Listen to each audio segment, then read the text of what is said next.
দ্বিতীয় আইটেম হলো দ্বিতীয় 2 নম্বর আইটেম হলো খাবার। এটাও খাবার হলো বাঙালি সংস্কৃতির একটা অংশ। কথায় আছে, মাছে ভাতে বাঙালি, বয়াকার উয়াকার লয় রশ্মি। মাছ ও ভাত আমাদের প্রধান খাবার। মাছ ও ভাত আমাদের প্রধান খাবার। এছাড়াও আমরা কি খাই? মাছ ভাত ছাড়া আমরা কি খাই? ডাল, মাছ, ডাল, মাংস ও নানা রকম শাকসবজি খাই এবং খাবার সুস্বাদু করার জন্য মশলা ব্যবহার করি। তাহলে আমরা কি করি? মাছে ভাতে বাঙালি, তাহলে মাছ আর ভাত খাই। এর সাথে খাই কি? ডাল খাই, মাংস, মাছ মাংস, তাহলে মাছ মাংস, ভাত, ডাল, মাংস, শাকসবজি খাই। আর খাবার সুস্বাদু করার জন্য আমরা কি করি? মশলা ব্যবহার করি। আবার বিশেষ অনুষ্ঠানে আমরা কি করি? বিশেষ অনুষ্ঠানে আমরা সাধারণত পোলাও, মাংস, বিরিয়ানি ও খিচুড়ি খাই। বৃষ্টির দিনে খিচুড়ি খাওয়া বাঙালিদের সংস্কৃতিতে পরিণত হয়েছে। গরমের দিনে কৃষক পরিবারে নানা রকম ভর্তা, ভাজি ও কাঁচামরিচ দিয়ে পান্তা খাওয়ার প্রচলন রয়েছে। বিশেষ অনুষ্ঠানে আমরা সাধারণত পোলাও, মাংস, বিরিয়ানি, খিচুড়ি খাই। বিশেষ অনুষ্ঠানে আমরা সাধারণত পোলাও, মাংস, বিরিয়ানি, খিচুড়ি খাই। বৃষ্টির দিনে খিচুড়ি খাওয়া বাঙালিদের সংস্কৃতিতে পরিণত হয়েছে। গরমের দিনে কৃষক এই কৃষক পরিবারে কি খায়? ভর্তা, ভাজি, কাঁটা চামচ, কাঁচা মরিচ দিয়ে পান্তা, কাঁচা মরিচ দিয়ে পান্তা, ভর্তা, ভাজি, কাঁচা মরিচ দিয়ে পান্তা খাওয়ার প্রচলন রয়েছে। আমরা উৎসবে অনুষ্ঠানে এছাড়াও কি করি? আমরা উৎসব অনুষ্ঠানে, এখানে হলো বিশেষ অনুষ্ঠান আর এটা হলো উৎসব অনুষ্ঠান। বিশেষ অনুষ্ঠান মানে হলো একটা বিয়ের অনুষ্ঠান হতে পারে, এটা একটা বিষয়। তারপরে হচ্ছে একটা সুন্নতে খাতনা হতে পারে। তারপরে হলো বিভিন্ন ধরনের অনুষ্ঠান হতে পারে। আর আমরা উৎসব অনুষ্ঠানে মিষ্টি খেতে পছন্দ করি।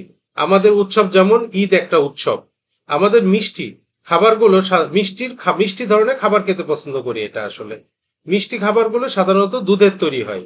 মিষ্টি বলতেই দুধ, যেমন দই, পায়েস, রসগোল্লা, চমচম, ক্ষীর ইত্যাদি। ঈদের দিনে সেমাই ও শরবতে হালুয়া তৈরি হয়। ঈদের দিনে সেমাই এবং শবে বরাতে হালুয়া তৈরি হয়। ঈদের দিনে সেমাই এবং শবে বরাতে হালুয়া তৈরি হয়। বিভিন্ন পূজা ও উৎসবে হিন্দুরা পায়েস, নাড়ু, মোয়া ও মুরকি তৈরি করেন। বড়দিন উপলক্ষে বানানটা রসৌ প ল যুক্ত জফালাইকার। খ্রিস্টানরা অনেক রকম পিঠা তৈরি করেন। এই যে বিভিন্ন ধরনের খাবার।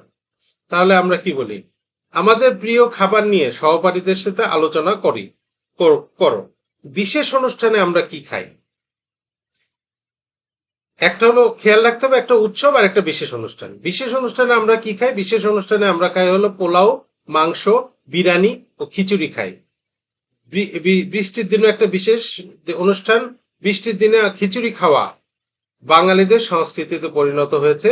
গরমের দিনে কৃষক পরিবারে নানা রকম ভর্তা, ভাজি, কাঁচামরিচ দিয়ে পান্তা খাওয়ার প্রচলন রয়েছে। তোমাদের প্রিয় মিষ্টি কি কি? আচ্ছা, মিষ্টি আমরা কি করি? উৎসব অনুষ্ঠানে আমরা মিষ্টি খাই। আমাদের মিষ্টি যেমন ঈদ হলো একটা উৎসব। আমাদের মিষ্টি খাবারগুলো সাধারণত যেমন ঈদ, রোজার ঈদ, কোরবানি ঈদ, এগুলি সব উৎসব। আমাদের মিষ্টি খাবারগুলো সাধারণত দুধের তৈরি। দই, পায়েস, রসগোল্লা, চমচম, ক্ষীর, এগুলি হলো আমাদের প্রিয় খাবার। এছাড়া ঈদের দিন আমরা যে সেমাই খাই, শবে বরাতে হালুয়া তৈরি হয়, এগুলি সব উৎসব।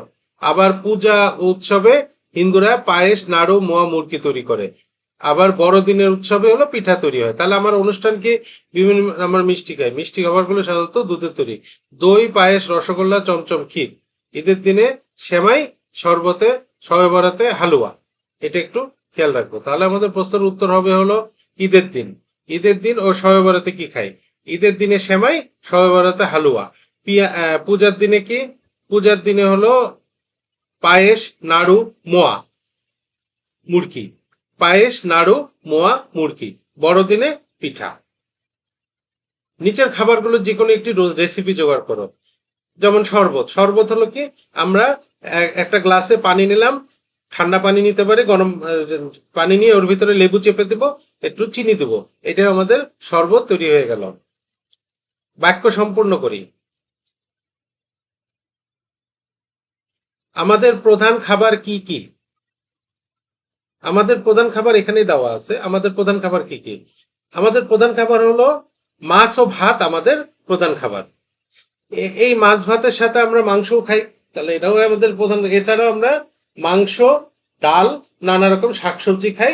আর খাবার সুস্বাদু করার জন্য আমরা কি খাই? মশলা ব্যবহার করি। তাহলে আমাদের প্রধান খাবার কি? মাছ ও ভাত আমাদের প্রধান খাবার।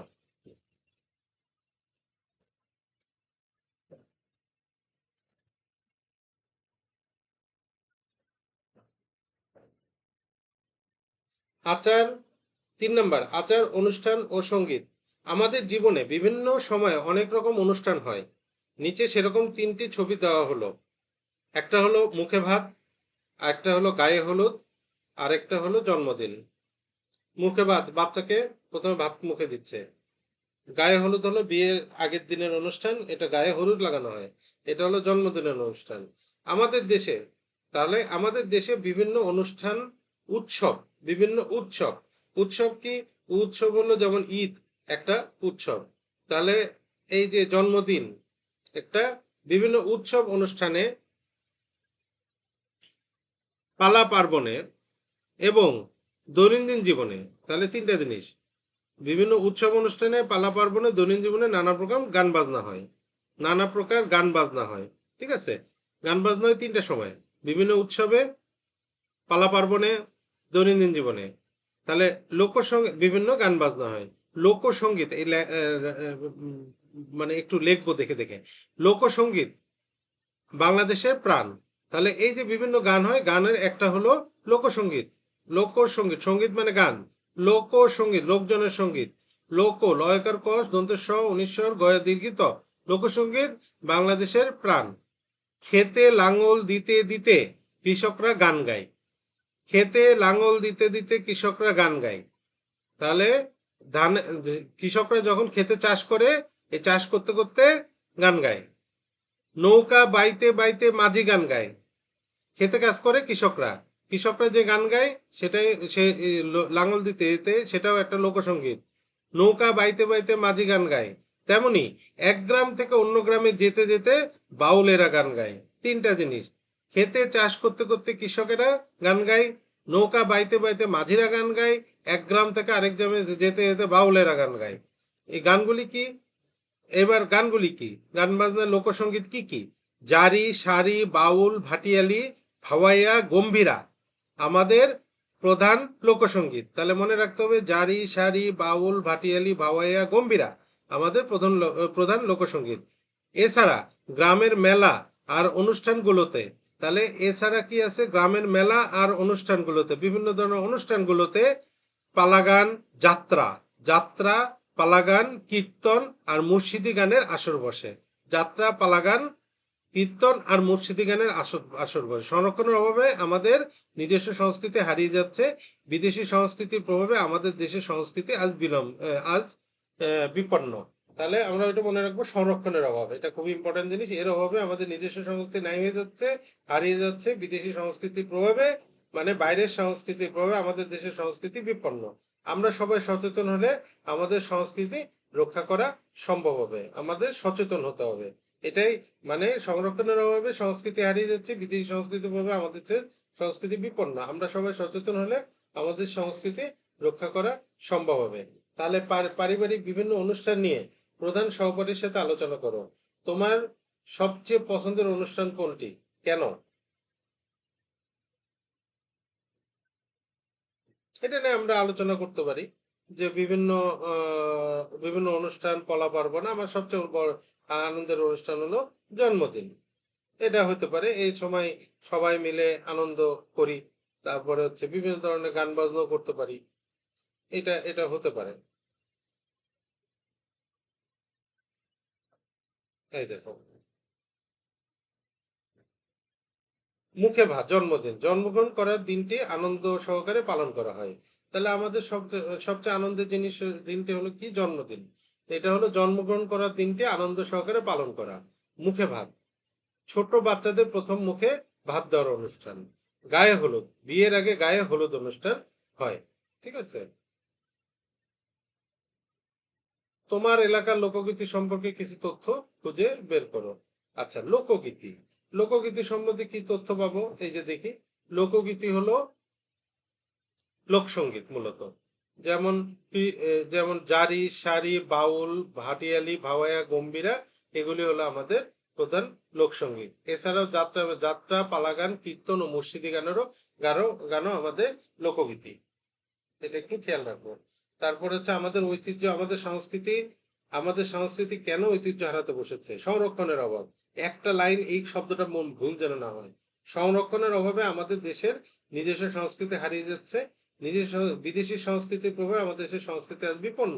আমরা সবাই সচেতন হলে আমাদের সংস্কৃতি রক্ষা করা সম্ভব হবে।